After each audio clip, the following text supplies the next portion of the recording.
Alright.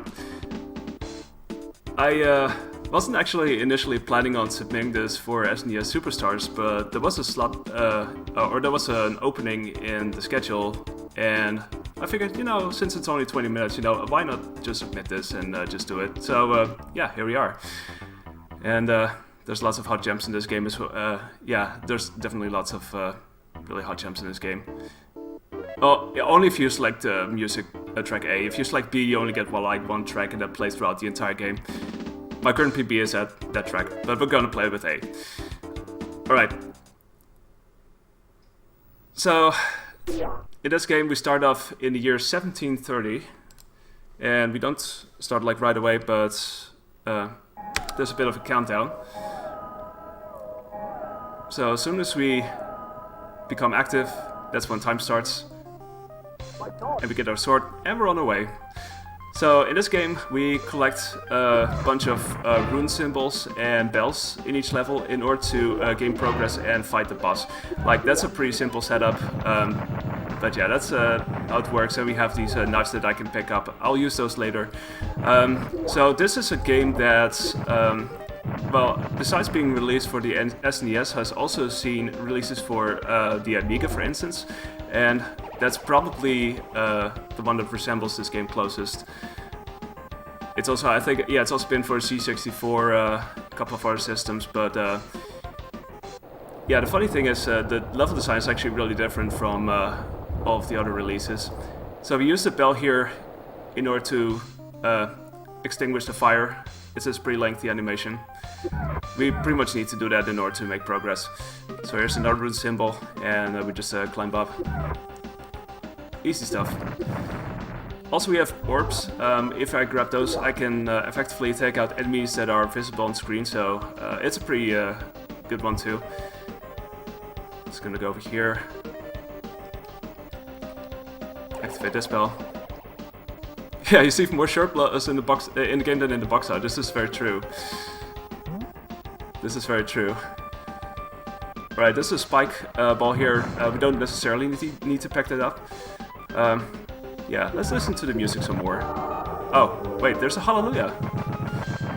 That sound plays whenever you pick up food and whenever you pick up treasure. Of course, we're gonna only hear it once we pick up food. So, as they say, food is good for you, and that's definitely the case in this game. Trying to keep myself healthy and stuff. Okay, so more fire extinguished. All good stuff. Got some knives. You know, why not throw a couple of them? We're here now. Got a lot of them, actually. Alright. So now we have 5 rune symbols. That's always what we need to get in each level. And it's time to fight the first boss. This two-headed dragon. So I'm gonna see if I can get a faster cycle on this boss. Nice, got it. So if I do this correctly, I will be able to skip some of the fight, and now I just have to wield my sword a couple of times. And that makes this a very quick boss fight altogether. It's not actually down to button mashing, but it's more like down to timing, so if I do that correctly, then this will be no problem whatsoever. This music slaps indeed. It's a very good soundtrack. Speaking of music, there won't really be anything out like that in the next level, because we're on board of a train. We're gonna be transported into the future, and you hear this ambient soundtrack play, basically, so enjoy, I guess.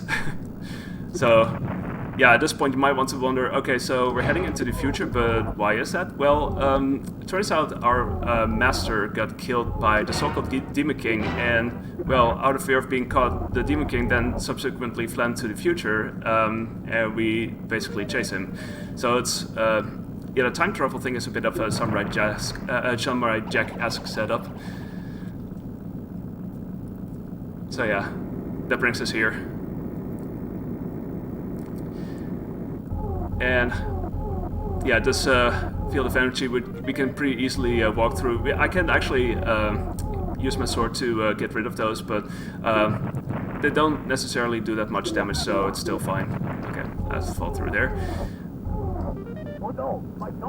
Okay, that was the catchphrase that I wanted you to hear as well, because oh no, my sword. We lost our sword. How do we get it back? Well, we fight enemies and try to refill our force bar. So you see that sort of gradually happening on the lower right side of the screen. I will basically try to rebuild it as I get back to the right side of the train, but first I'm going over here.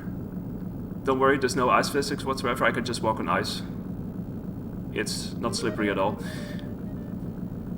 And so we head back, and what I try to do there is, I'll try to throw these knives. Also, watching out that I don't pick up anything from the ground that might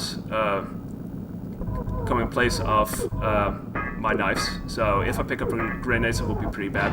But so far so good, I guess. And we're pretty close to refilling the bar. That right there is a pot which I can use to get myself to the checkpoint where I last saved. But in this case, we're not going to save at any checkpoints, or at least we hope we won't get to that. So instead we do it like this. Oh, there we go. So those things there, if I hit those, I'll get hit by them. So I try not to stand on them. I guess it's this electricity field of sorts. Spiky ice, yeah. It doesn't even hurt my toes apparently. It's a really strange thing, but yeah. Yeah, it doesn't really have a way to walk faster, no, sadly. Okay, so this is the first boss we're gonna cheese in a certain way. We're just gonna stand over here and just keep on, well, mashing basically until we've dealt with this boss. So, shouldn't be too much of a big deal. That was actually really close, I nearly died there. So, I tried to have as much health as possible. It wasn't entirely full, but we still made it, so it was a bit tricky, but we still made it through. Okay, so now we arrive in 1999, which of course back then was the future. So let's party like it's 1999, I guess, in Tokyo.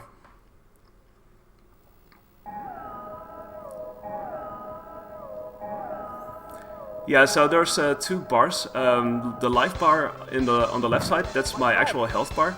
As soon as that life bar is depleted, it gets refilled from the force bar, which usually means that I either, well, I just lose some force, or if I have my sword, I will lose my sword, which usually happens a couple of times in this run. Okay, so in this level, it's becoming a little bit less linear. We can pick up these rune symbols in various ways, but there's one way that's actually faster than some of the other ways. So you'll see that here. More food. For some reason the Hallelujah didn't play. Huh. Also helicopters, because it's 1999, I guess. So now we just head down here. Here are these beautiful musical steps. We head into the sewers. We get these sewer guys. We've got these hooks. Not too much of a worry. The chances are pretty big I'll lose my sword here anyway, so I'm not too concerned about that. Okay, I'll pick that up later. I need a bell. It's right over here. Just gonna try to preserve some health by jumping over some of these sewer dudes. Just like that. And there we go. Onto the left side. It's gonna be some more dangers up ahead, but first we're gonna do a tiny climb here. Just like that. And back. Still really low in health. So I gotta watch out somehow. Oh wait, not like that. Okay, that's better. So, this orb I will likely not pick up until later. Until I get back here. First I'm gonna pick up this rune symbol. You see these large spike things emerging from the floor. They're not that bad necessarily. They look really dangerous, but they're not really that dangerous. What is dangerous though is this fire. I tried to make a very conscious jump, I guess, so I won't land into the fire, because it's pretty much instant death or insta kill basically. The simple thing is, I think it's...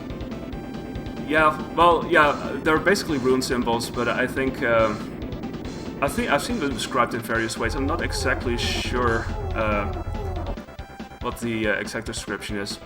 Alright, so on to the next boss. This is the first time we'll be using sub-weapons with the boss. If I don't have them, or if I have grenades instead of knives or axes, it's a much longer fight. but we do have knives, so I'll show you how quick this one is. We fight this tentacle boss. Just, you wait to see. There we go. So otherwise you see this higher platform and this lower platform. The boss would disappear and reappear on either one of those places. So that can make things quite a bit tricky, and it shoots off those heads which are attacking you as well. But yeah, now that that's taken care of, we're heading into the time elevator, so we're going further into the future. As you can tell, the designs are a bit more futuristic. You see these UFOs, and you see these very deadly slinkies. And just so you wonder, we saw these electricity fields before from the floor. Why don't they hit me if I hit them on the ceiling? Well, they don't actually deal damage to you. The ones on the floor do. There's those over there in this level as well, but yeah. Okay, in this level it's pretty much all about the grenades, so I hope to grab a couple of them. Oh, there we go. I got stuck there. That's okay. As long as I don't fall in there, then we should be all good. Make a jump. Yeah, that's pretty much what happened in 1999. I'm pretty sure everybody remembered that, right?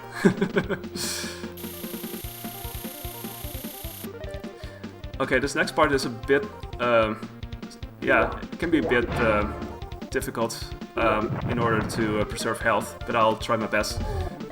It's a good setup so far, but I also need to not grab any knives. Like I said, grenades is what I need for the next boss fight. Seems good so far. I just need a bit of safety here. Oh, wait, there we go. There we go. Just gonna take it safe here. Grab this. I should be good now. Basically, by the time I get here, I know I'm safe. If I would have lost my sword, I would have used that orb that you see in the lower side of on the lower side of the screen in order to refill some of my, well, my force basically. But no worries about that now. So, it's the future. So, guess what we're fighting? We're fighting this supercomputer consisting of a set of tape decks and a very wide screen. Just to remind you that it's still the future. So the first phase we just mash into this tape deck here and take some damage. And then we go over here, deal the rest over here. And that's where the grenades come in handy because that really makes this part a lot quicker.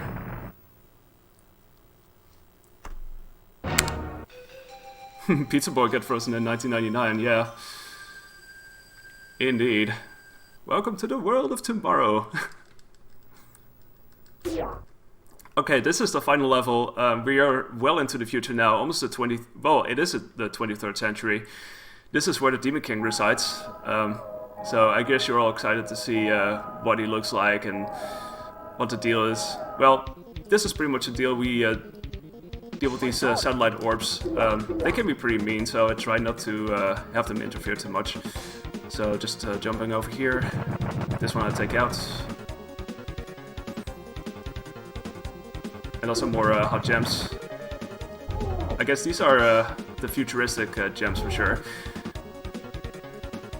Okay, I'm gonna take these out for safety. Well, I say safety, but look at my life bar. Okay, heading over here. We open up this... I'm not even sure what that's supposed to be. It looks like a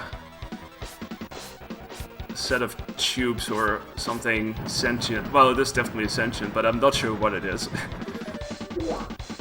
Okay, over here. We'll most likely lose our sword, but that's probably fine. Oh, I was gonna deliberately get myself there. But here's an orb, which will refill some of my bar, which is pretty good. Okay, I'm gonna take this one out. It's time for some more rain. I mean, we've not seen rain in quite a while, so... This animation doesn't last as long as in the first level, though.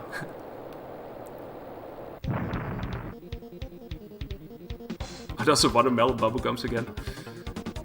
I don't know.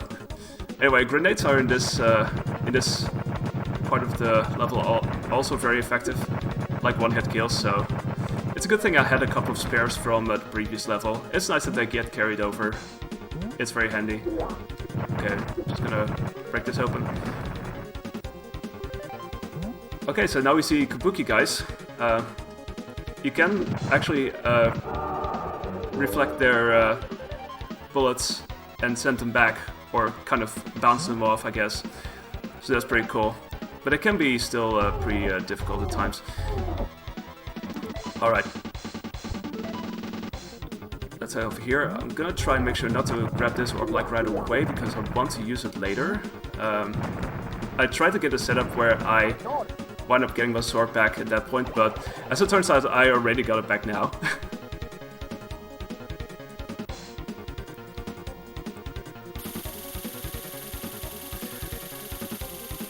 Okay, switching back to this. So we got a couple more of enemies here.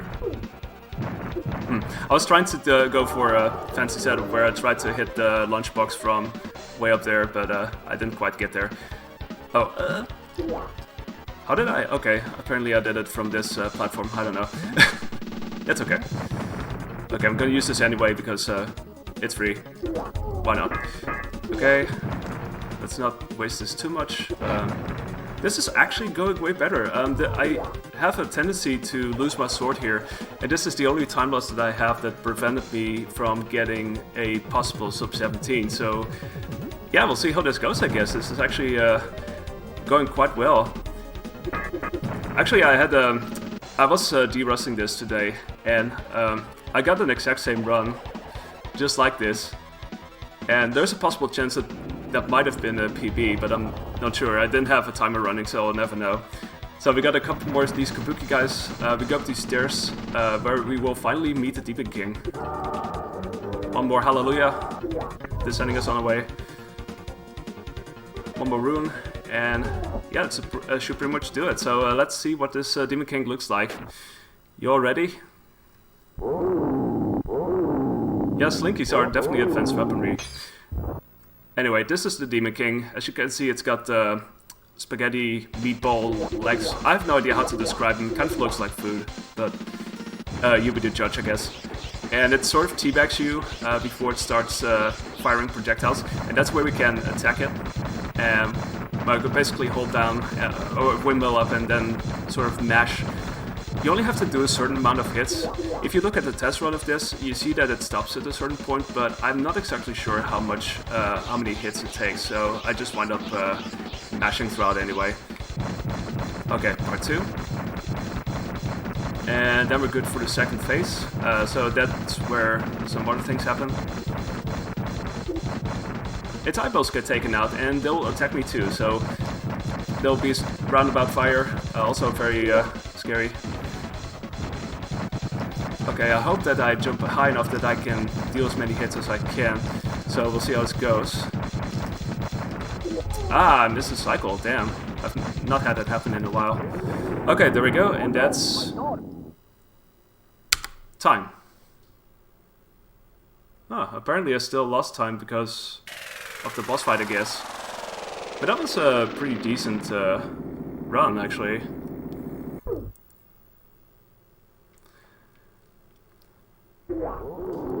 Even with the time save that I had earlier on, I still got this time.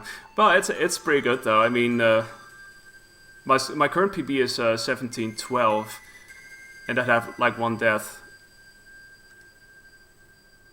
But I'll definitely take this. Demon King has some impressive nostrils, yeah. So yeah, now we have taken our revenge. And a voice tells us, good job, you can now rest. And now we get this very chill out music. And also the credits are incredibly slow. So yeah, that was this game. This very silly but rather lovely game. I used to rent this as a kid, and I did already love it back in the day. And it wasn't until it was in Kusu Grande at some point that I was like, yeah, let's check this out again. And that's when I decided to speedrun this, and well, here we are. It's a fun little run, like, it's short, it's a nice little thing. Yeah, 1712 is my current PB. So it was not too far off.